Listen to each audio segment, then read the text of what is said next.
नमस्कार, आप देख रहे हैं एमएनटी न्यूज़। धर्मेंद्र कसौदन के साथ चलते हैं बड़ी खबर की तरफ। जी हां, यूपी में विधानसभा चुनाव अपने चरम सीमा पर है और सभी पार्टियां अपने अपने तरीके से जनता को लुभाने में लगी हैं। वहीं आपको बता दें कि छठे चरण का मतदान 3 मार्च को होना सुनिश्चित है और इसी क्रम में देखा जा रहा है कि सभी पार्टियां जोरों शोरों से जनसभाएं व रैलियां आयोजित करके जनता को लुभाने में लगी है। इसी क्रम में महाराजगंज जनपद के 317 सिसवा विधानसभा के निचलौल में स्थित राजा रत्न सेन इंटरमीडिएट कॉलेज परिसर में मुख्यमंत्री योगी आदित्यनाथ ने विशाल जनसमूह को संबोधित किया। आपको बताते चलें कि 317 सिसवा विधानसभा में भाजपा के प्रत्याशी प्रेम सागर पटेल हैं और जब मुख्यमंत्री का हेलीकॉप्टर लैंडिंग हुआ तो जन सैलाब ने जो है योगी और मोदी के नारे लगाते हुए जय श्री राम के नारों से पूरा माहौल गूंज उठा। देखिए, वहीं योगी ने सिसवा विधानसभा के विशाल जनसमूह को संबोधित किया। भाइयों बहनों, एक बार फिर से मैं आज आपके बीच में भारतीय जनता पार्टी के प्रत्याशी श्री प्रेम सागर पटेल जी के समर्थन में आपसे अपील करने के लिए यहां पर आया हूं। भाइयों बहनों, 5 साल पहले आपने भारतीय जनता पार्टी को प्रधानमंत्री मोदी जी के आह्वान पर उत्तर प्रदेश में पूर्ण बहुमत की सरकार दी।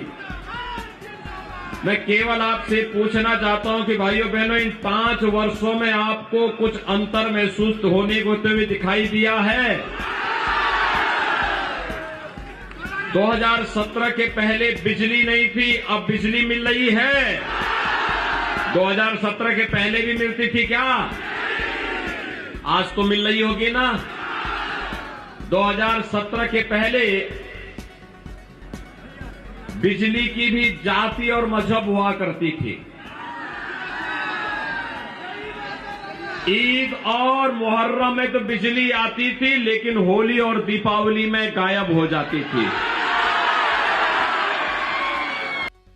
अपने संबोधन में योगी आदित्यनाथ ने समाजवादी पार्टी पर हमला करते हुए बताया कि 2017 से पूर्व बिजली की भी मजहब और जाति होती थी, बिजली आती नहीं थी और अब जाति नहीं है। कोरोना काल में सरकार की उपलब्धियों को गिनाते हुए योगी आदित्यनाथ ने कहा कि सरकार उस समय फ्री टेस्ट करा रही थी और सबको मुफ्त में वैक्सीन दी और सरकार हमेशा लोगों और गरीबों के साथ खड़ी रही। फ्री में उपचार, फ्री में वैक्सीन। कितने लोगों ने वैक्सीन ली है? वैक्सीन का पैसा तो नहीं मांगा आपसे किसी ने, फ्री में मिला है ना। देखो, अगर सपा बसपा की सरकार होती ना, ये सारी वैक्सीन बाजार में ब्लैक हो जाती। मानते हैं ना? और याद रखना, डबल इंजन की सरकार है तो डबल डोज राशन का भी मिलना होगा। महीने में 2 बार राशन है या नहीं है? राशन के साथ तेल, दाल और नमक भी है कि नहीं है? आपको बता दें कि योगी आदित्यनाथ के जनसभा में बुलडोजर भी मंगवाए गए थे और उन पर बुलडोजर बाबा लिखवाया गया था। बता दें कि बुलडोजर बाबा के नाम से प्रसिद्ध योगी आदित्यनाथ ने महाराजगंज जनपद में एक मेडिकल कॉलेज खोलने की बात कही। और महाराजगंज में तो अब हम लोग एक नया मेडिकल कॉलेज भी लेकर के आने वाले हैं।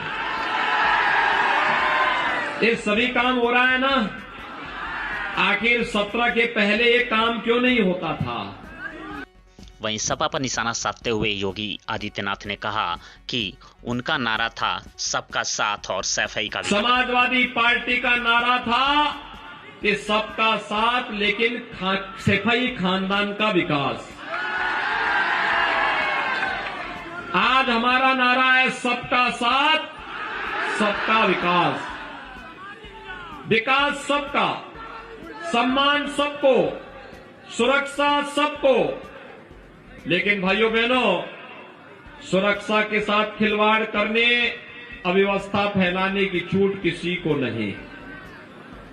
ये निचलौल क्षेत्र में, डोमा कांटा और उसके आसपास के क्षेत्र में पहले मूर्ति विसर्जन नहीं हो पाता था। कितना हमले होते थे, कितनी गुंडागर्दी थी। उत्तर प्रदेश में हर तीसरे दिन दंगा होता था। आज मैं कह सकता हूं 5 साल में उत्तर प्रदेश में कोई दंगा नहीं हुआ, कोई पर्व और त्योहार में व्यवधान नहीं डाल सकता है, क्योंकि अगर डालेगा तो भाइयों बहनों उसके मालूम है कि फिर इसके क्या परिणाम होंगे। और इसीलिए मैं जब यहां पर आ रहा था, मैं देख रहा था कि यहां पर मंच के साथ बुलडोजर के रूप में आप लोगों ने जेसीबी को भी खड़ा करके रखा हुआ है। यह देखिए, ये हाईवे भी बनाता है, बाढ़ रोकने का काम भी करता है, बड़े बड़े इंफ्रास्ट्रक्चर डेवलपमेंट का काम भी इससे होता है। और उत्तर प्रदेश के बुलडोजर का तो कमाल है कि इससे आप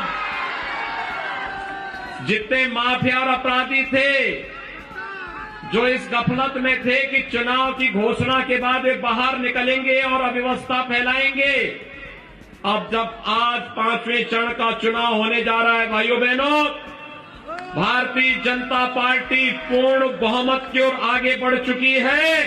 छठे और 7वें चरण में फिर एक बार 300 पार के लक्ष्य को हम प्राप्त करेंगे। विपक्ष के नेताओं को मालूम है, इसलिए समाजवादी पार्टी के नेता तो अभी से अपना बाहर भागने का टिकट बुकिंग करवाना शुरू कर दिए।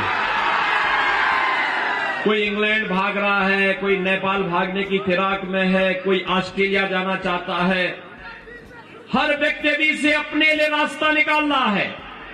लेकिन निश्चिंत रहिए, गरीबों की जमीनों पर जिसने भी कब्जा करने का दुस्साहस किया, गरीबों के हक पर जिसने भी डकैती डालने का प्रयास किया, ऐसे किसी भी व्यक्ति को बख्शेंगे नहीं। मैं ब्याज सहित उसको वापस सरकारी खजाने में भर करके और उस पैसे से हम लोग फिर विकास की योजनाओं को आगे बढ़ाने का काम करेंगे।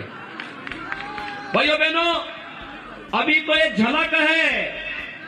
अभी तो जब 10 मार्च के बाद भारतीय जनता पार्टी की सरकार का प्रदेश में दूसरा कार्यकाल प्रारंभ होगा, तो सरकार ने तय किया है होली और दीपावली में हर उज्ज्वला गैस लाभार्थी को फ्री में रसोई गैस का सिलेंडर भी उपलब्ध कराएंगे।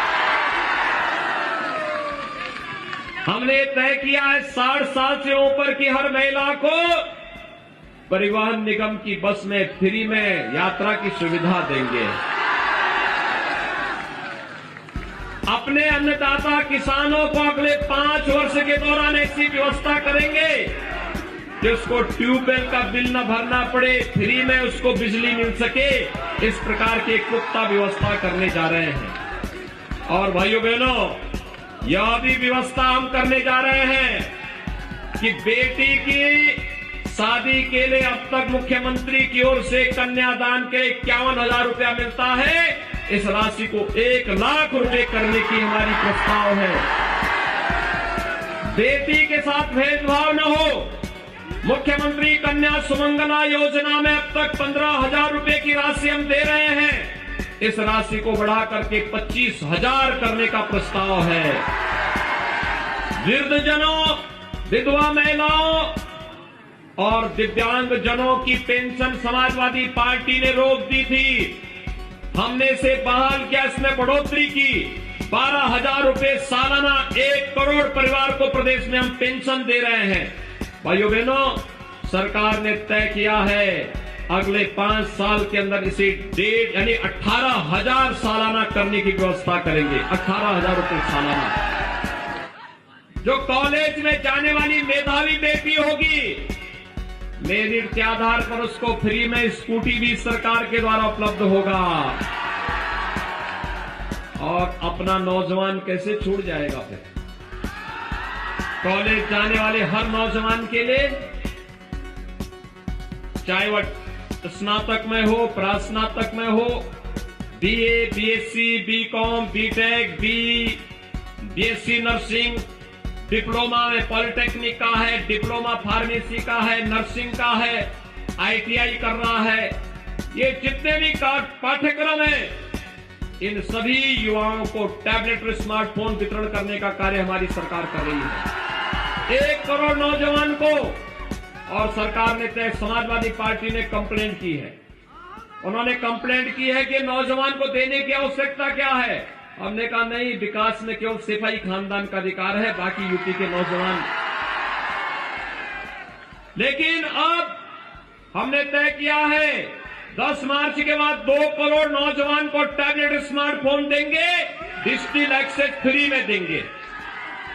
और यही नहीं, अगले 5 साल के दौरान भाइयों बहनों, अगले 5 साल के दौरान हर परिवार के एक सदस्य को नौकरी, रोजगार अथवा स्वतः रोजगार के साथ जोड़ने का कार्य भी करेंगे।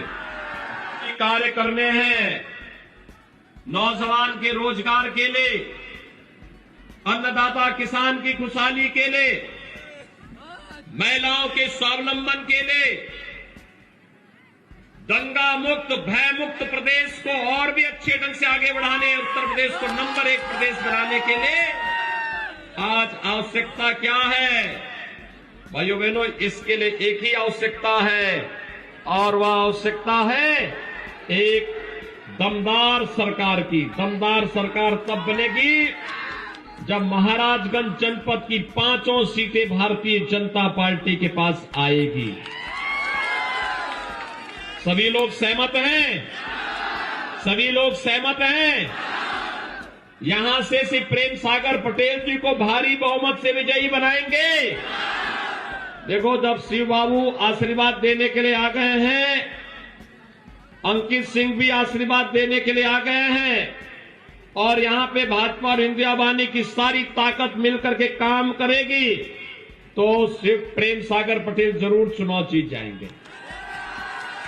उनका चुनाव जीतने का मतलब उत्तर प्रदेश के अंदर जो सरकार बनेगी वह एक्सप्रेस हाईवे भी बनाएगी और बुलडोजर का कायदे से माफियाओं में इस्तेमाल भी करेगी।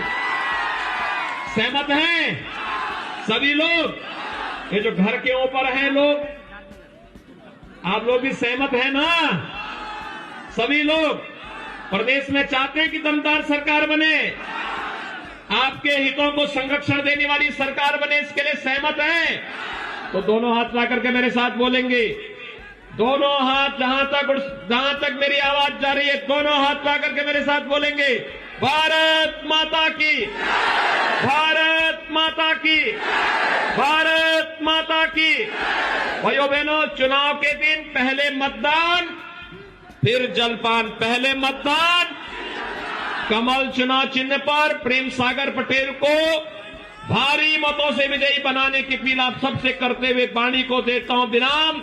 जय जय श्री राम।